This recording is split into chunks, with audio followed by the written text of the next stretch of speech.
Welcome to the intersection of technology, cybersecurity, and society. Welcome to ITSP Magazine. You're listening to a new The National Blast podcast with Keenan Skelly. Join Keenan and guests as they blast you to a place that is certainly not boring, yet still giving you highlights from areas in cyber where key policies and legislation are needed, exist, but aren't enforced, or no one is even talking about it. Knowledge is power, now more than ever.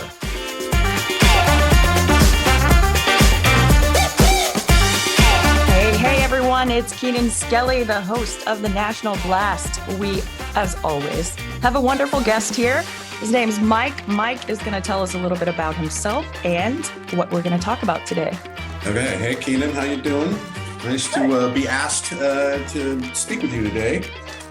So Mike Hamilton, I have been in the information security business for going on 35 years. I've been the managing consultant for VeriSign Global Security Consulting. I've been the chief of information security for the city of Seattle. Been a policy advisor to Governor Inslee in Washington State. I've been the vice chair of the State, Local, Tribal, and Territorial Government Coordinating Council with Homeland Security. I'm the founder of Critical Insight, the company where I am now, and the founder of the Pisces Project that monitors small cities and counties for free and uses the data that we collect for live fire training at 10 universities. So leaving out the part about my new favorite person. Everything you just said there, I'm like, oh, I want to know more about that. Oh no, I want to know more about that.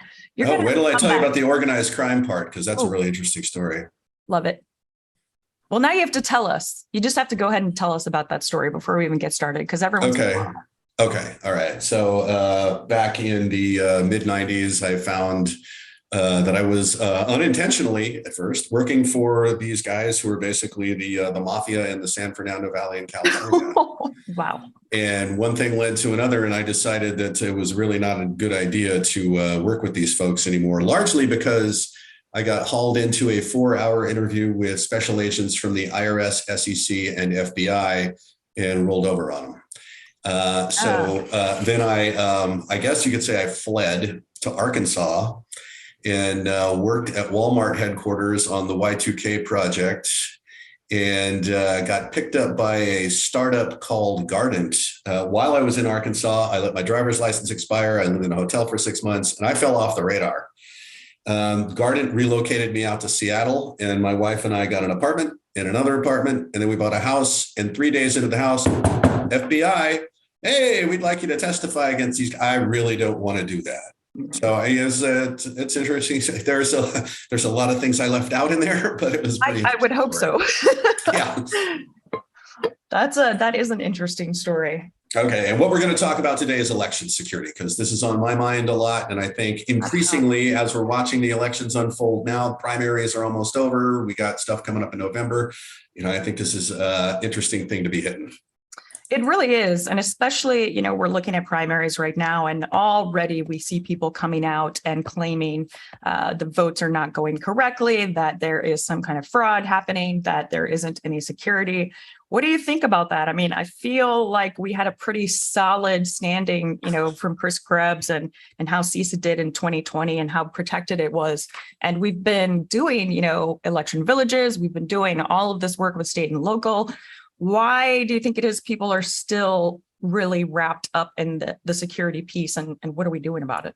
Well, part of that messaging is clearly intentional, and it's disinformation, and it is designed to throw the results of elections into question. And that is proceeding apace. A lot of that is coming from other countries. Nation states know that this is the way to get to our people, right? In this country, especially, and it's not just here, it's everywhere, but especially here, people want to believe anything you hang in front of them that confirms their pre-existing belief. Absolutely. Okay? Whether or not that belief is based on anything, they're going to believe it. So feed the fear. I like to call it feed the fear. If you already have a little notion of a horrible thing that might happen and somebody comes out and tells you it's true, yes, you're so right. I knew it this whole time. Thank you for confirming what I already knew. But with respect to your point about Chris Krebs, that was securing the election against cyber attack and meddling and, trying to change the outcome of an election, which is really difficult to do. So this whole cyber thing is a bit of a red herring, okay, with one exception, right? When we're talking about things like voting machines and, being able to compromise a voting machine, you need physical access. It's extraordinary how you would go about doing that. It's just not going to work. So go away, Jake. So Jake knows this is on my calendar. He's doing this to me intentionally. That's how it usually works though, right? That's when I get all the phone calls is when I'm recording. It's just, I forgot to go do not disturb. That's my marketing guy. And these marketing people, they're just not going to leave you alone. But so this, thing about I'm going to cyber your election is not even real. All right. What is real is the fact that, again, throwing the results of an election into doubt. So, Keenan, in this country, because we have this antiquated thing called the Electoral College, that if you swing 3 or 4 key counties, you get a different president. And that is true. Yep. So when it's not required to change the outcome of an election, what's required is to throw the results into doubt. In today's world, I can pull down ransomware as a service, just by paying for something with cryptocurrency and hit those counties. And it doesn't matter that the county infrastructure and administrative network is not connected to the election infrastructure. People will think it is.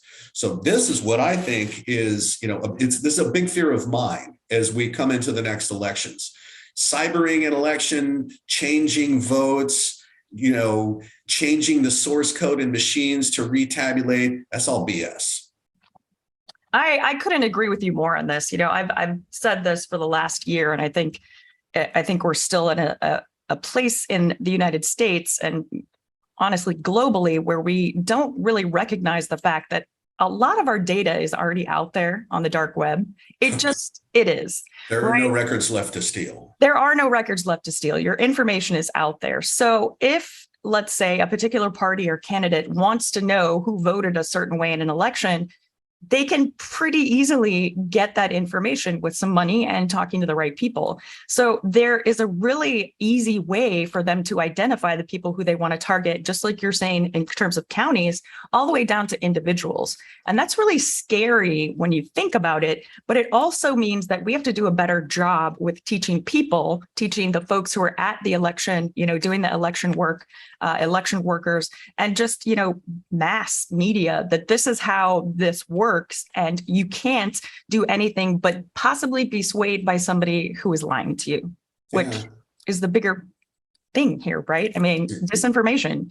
It is. And in fact, and this is, I think, an interesting anecdotal story. I went to a statewide exercise on election security. It was about election cyber security. Okay. I'll leave out which state this was. But when I participated in this, it was a great exercise. They focused much more on disinformation and countering disinformation than any other topic, right? I mean, it's clear you're not going to cyber an election. We're too distributed. It just doesn't work that way. That said, so they have this focus and this need to very quickly identify and counter disinformation. And so there are grants available for this. And there's a story in the media, I think it's about 2 days old, on how in the state of Colorado, they wanted to get some of their grant funding so that they could hire people to watch social media and find the disinformation so that they could quickly counter it, like I say. And because of the law enforcement competition for the grant funding, they were denied any support. But then, so I got there's a lot you can read into that. Because there's an obvious tie-in to some breaking news that happened this week, and that's with Mudge and Twitter, coming forward and saying the security there is actually terrible. We already know the security at Facebook is terrible. We know that social media doesn't take this as seriously as they should. So how hard is it to really control that misinformation when it comes to elections when the social media providers themselves aren't really taking it as seriously as LE or government or CISA or others are? Yeah, well, I think it's a scale question, right? So if you're Facebook, Meta, whatever, right, you're trying to do that with millions of messages that you have to put through some kind of sieve and you have to have someone inspect, right? if you are a jurisdiction, right? So counties conduct elections. States don't, counties, for the most part, conduct elections. So if you're in a county and you're watching social media on popular Facebook pages, Twitter pages, things like that, it's not the responsibility of those service providers, right? Those social media companies. It's up to you. And it becomes a very tractable problem when you are looking what's going on in your county, right? Because that's what's going to affect your election. That's so true. And it kind of goes back to the awareness and the understanding of disinformation. You know, everybody gets some part of their daily information now from social media, but you have to be able to understand that that can't be your only source of information. It's like folks who watch only one kind of news channel. You only watch CNN, you only watch Fox News. Well, you're only seeing part of the picture. Watch a ton of other different news networks and see how they're telling the story and make your own decisions from all the information that you can gather. I think it's the same way when we talk about elections. You can't just have one voice or one media outlet or one social media outlet giving you all of your curated information, because there's a good chance that that's not true, that it's not all real. Keenan, you're talking about the United States of America, where 60% of the people that live here read and write at a 6th grade level. I know. Right. Having an expectation that people are going to get media literacy overnight is just not going to work. You know, we've got to go back to the beginning, and we've got to be teaching this in school. And Illinois, to their credit, was the first one I heard of that said, we are going to put media literacy in high school curriculum. Good on you, Illinois. No, that's actually great. I'm from Illinois, so I'm really excited about it. That's awesome. So how do you think, or do you think that, you know, some of our issues with privacy and the fact that we don't have privacy legislation, the fact that we don't have a nationwide kind of focus on privacy that really lets people understand what their data is and what data is shared about them and how that information is shared with people like electoral campaigns who are looking out for you? Do you think that could be part of the whole educational process? Is, you know, there's always going to be people that try to scam you. There's criminals everywhere. You just have to be smart enough to know, these are my rights. This is what I can do. This is what I can't do. And I think you sound stupid. What do we do with that? Well, you know, I think so. There is no national privacy statute. So we're going to end up in the same situation we did with data breach reporting, right? California was the first state to break ground. It's called Senate Bill 1386 in, I think, 1998 or 1999. And now there's 50 of them. Okay. California was first with the California Consumer Privacy Act. Mm-hmm. And there is the California Privacy Rights Act. Mm-hmm. And they have teeth.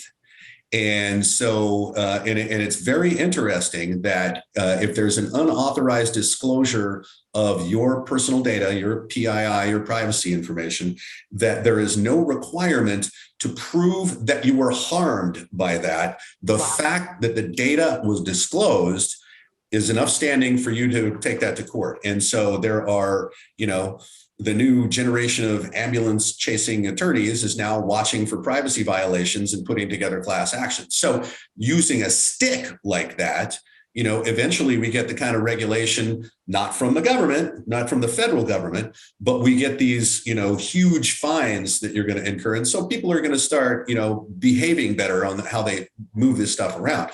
One of the, you know, examples of this is the way that the brokers that gather up all the information that comes off all the wretched apps that people put on their phones can be used to track location. Yeah. Yes. These guys are going to get hit hard. You know, they're pushing back. Every time this comes up, I always bring up the John Oliver episode last week tonight with John Oliver on data brokers. It was absolutely informative, but it was also hysterical. And one of the things that he did, if you haven't watched it, I'll include the link in this. It's good. I've seen it. It's really good. But at the end, he tries to make a point by gathering all of this personal information for the people in Congress who aren't really looking or focusing on that. And it was interesting how quiet it got after that about the privacy legislation here in the DC metro area. But you know, these are things that people already know are affecting society in a negative way, right? So there's always this back and forth between, you want the public to know what's going on. You want organizations to know what's going on. You want the government to know what's going on. Everybody needs to be kind of in the loop. But at the same time, everybody's already kind of in a loop, and it's probably not the loop that you want told about you or your company or about anything else. So How do we get a grip on that and then help that to drive disinformation and the understanding of disinformation? Well, I don't know. That's a little above my pay grade. I think it's going to take legislation, frankly. There's always, so in terms of like cyber good behavior, okay, God, I hate the word cyber. Can we just start over with something new? So cyber is such a cartoon word for a whole bunch of very serious, very complex things. And I don't know why the federal government did that, but there's always been this argument, discussion, should security be handled more by regulation or market forces? And, when you don't have a choice as to who's handling your data, you didn't voluntarily become part of that market, right? So think of Equifax, okay? Oh, yeah. I never OPM. contracted Equifax, OPM, and they lose everything. OPM, right? So, so market forces, you can throw those out the window. All right. In certain cases and in certain, sectors of the economy, that does work, right? It's becoming a competitive differentiator now that people have to evaluate every company they're going to do business with. Show me your security papers, right? Yep. But for Equifax, you can throw that stuff out the window. So what you're left with is regulation.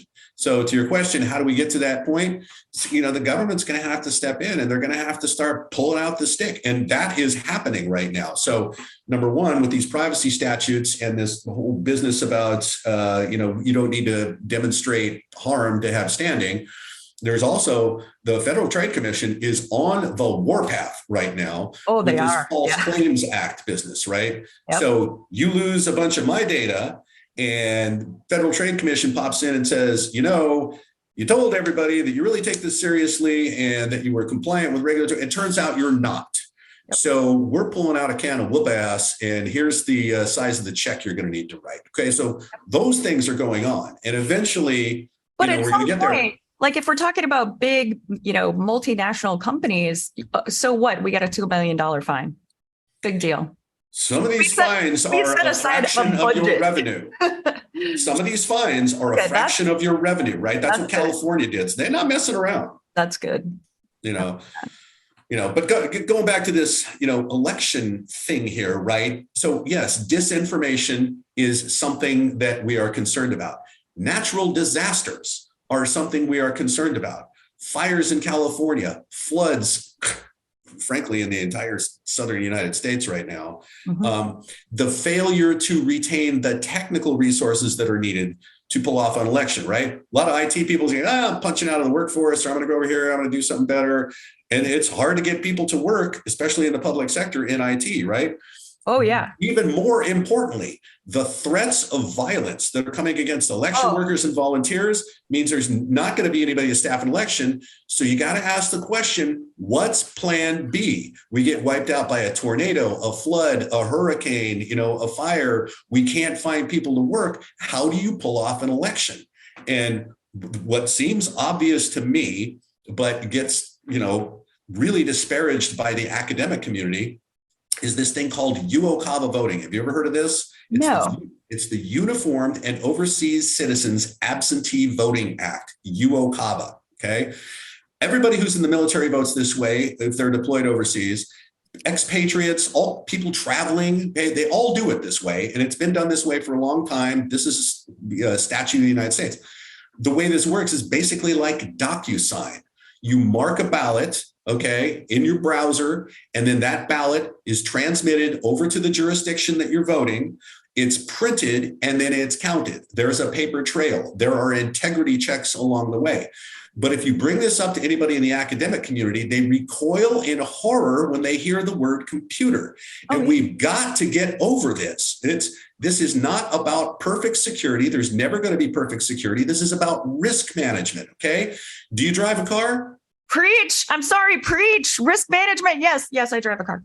Okay. Do you know a meteorite can hit your car? Yes. And but you still drive, right? A hurricane can come at any time, and a fire, and like the gas tank can explode, and blah, blah, but we still drive, right? Yep. So look, there's a way to mitigate the risk around this, voting business, especially if it's something so familiar, it's almost like DocuSign, right?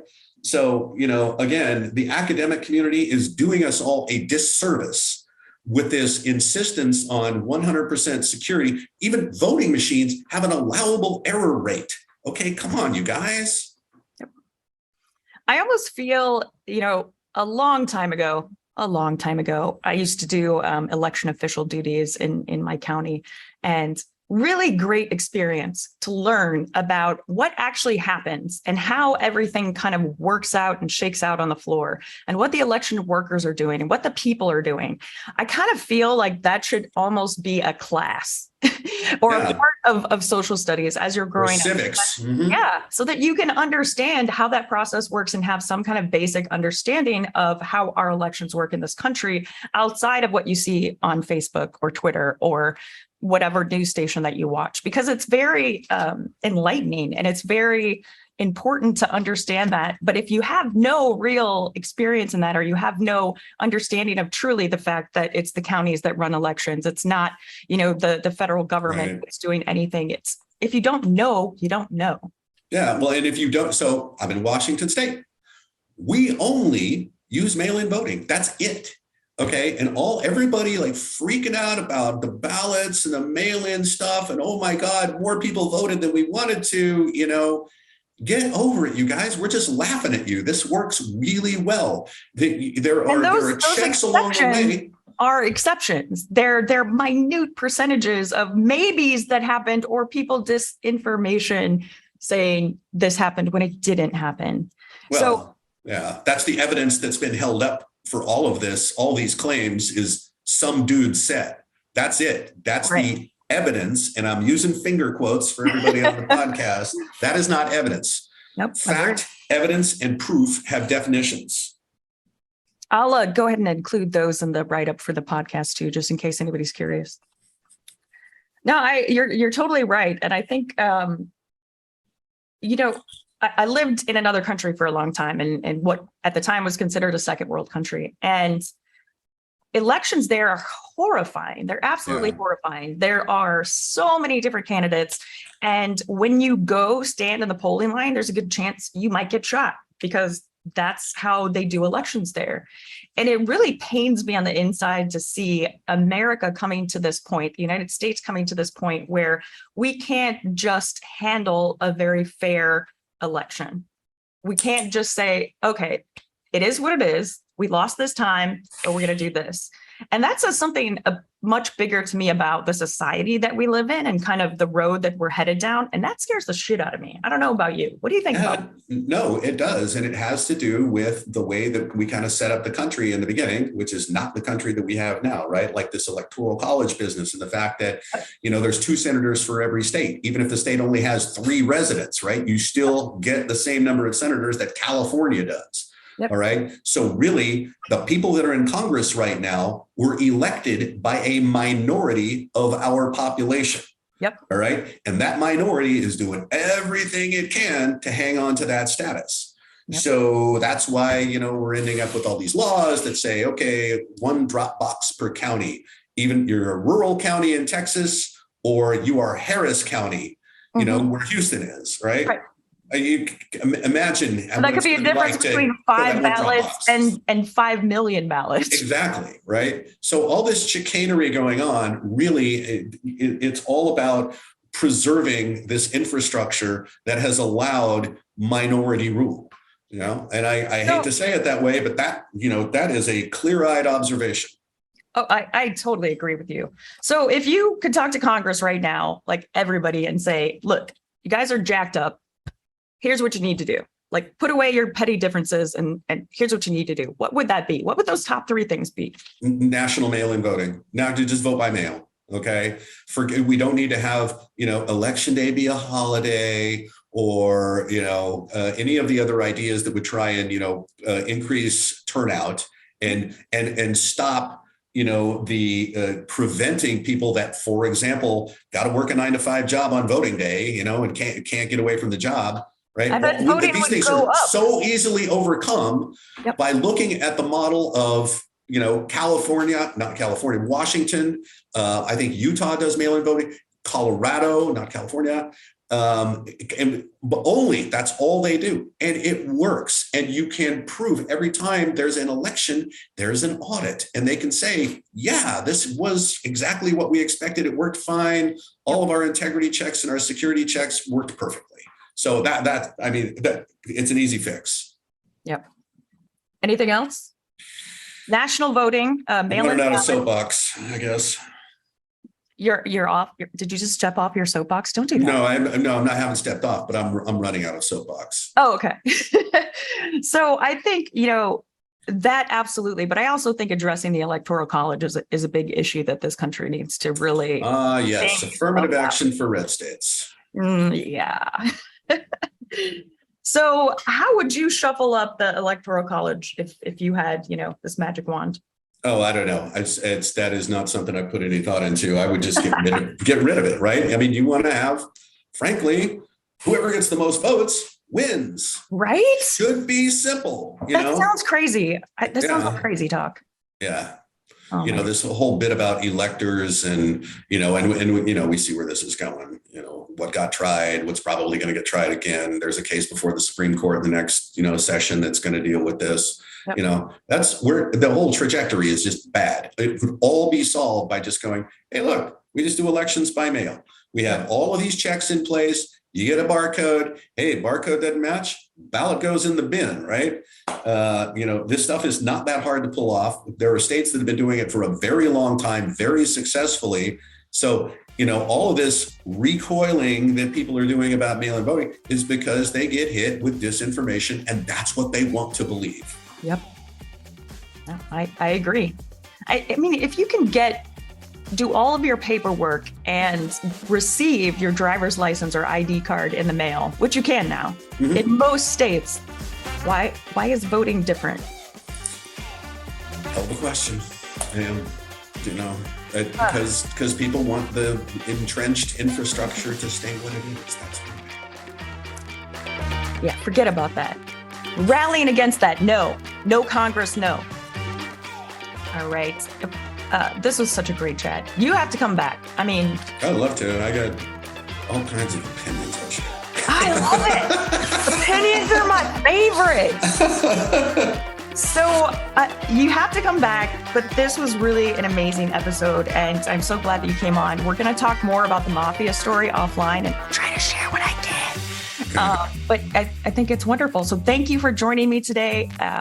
You guys, this has been the latest episode of The National Blasts. We hope you enjoyed this episode of the National Blast podcast with Keenan Skelly. If you learned something new and this podcast made you think, then share itspmagazine.com with your friends, family, and colleagues. If you represent a company and wish to associate your brand with our conversations, sponsor one or more of our podcast channels. We hope you will come back for more stories and follow us on our journey. You can always find us at the intersection of technology, cybersecurity, and society.